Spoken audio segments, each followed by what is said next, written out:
जो व्यक्ति छोड़ने को राजी हो जाता है, असल में वह कई गुना पाने का हकदार स्वतः ही हो जाता है। और कमाल की बात है कि जो त्याग को तैयार है, उसे सब कुछ स्वतः ही प्राप्त होने लगता है, बिन मांगे, बिन कहे, जादुई ढंग से। बात दो दोस्तों की है। वह आपस में बात कर रहे थे। शाम हो चली थी। एक राहगीर उन दोस्तों के पास से गुजरा। उसकी भी इन दो मित्रों के साथ दोस्ती हो गई। कुछ समय बाद सबको भूख लग गई।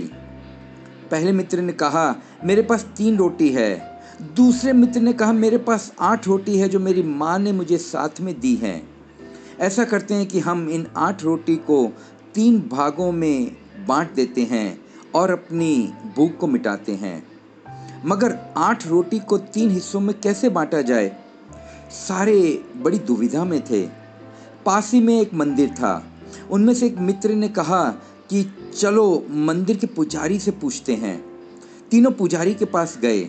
पुजारी ने सुझाव दिया कि तुम 1 रोटी के 3 टुकड़े कर दो, जिससे कि 24 टुकड़े हो जाएंगे और हर व्यक्ति को 8 टुकड़े भोजन मिल जाएगा।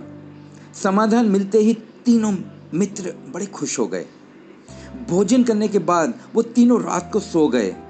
सुबह उठ राहगीर ने उन दोनों मित्रों से अलविदा ली, मगर जाने से पहले उपहार के तौर पर उसने 8 सोने की मोहर उन 2 मित्रों को देने की बात कही।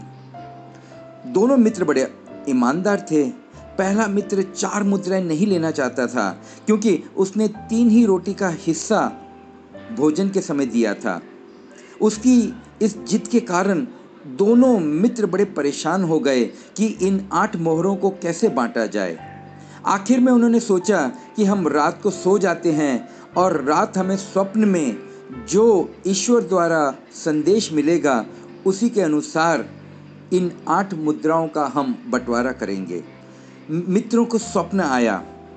वो स्वप्न ये था कि पहले मित्र को 1 मुद्रा दी जाए और बाकी की 7 मुद्रा दूसरे मित्र को दी जाए। दोनों बड़े असमंजस में थे। उन्होंने ईश्वर से पूछा, आप इस निर्णय पर कैसे पहुंचे? ईश्वर ने कहा कि पहले मित्र ने अपनी 3 रोटी के 9 हिस्से किए, तो वास्तव में उसने 1 टुकड़े का ही त्याग किया, जबकि दूसरे मित्र के पास 5 रोटी थी, जिसके 15 हिस्से उसने किए और उसमें उसने 7 रोटी के टुकड़ों का त्याग किया, जबकि उसके हिस्से में 8 ही आई, क्योंकि दूसरे मित्र का त्याग पहले मित्र के त्याग से कहीं ज़्यादा था। इसलिए 7 मोहरें दूसरे मित्र को दी जाएं और पहले मित्र को सिर्फ 1 मोहर। जो त्याग के लिए तैयार हो जाता है, उसे अनचाहे अनजाने मार्गों से मिलना शुरू हो जाता है।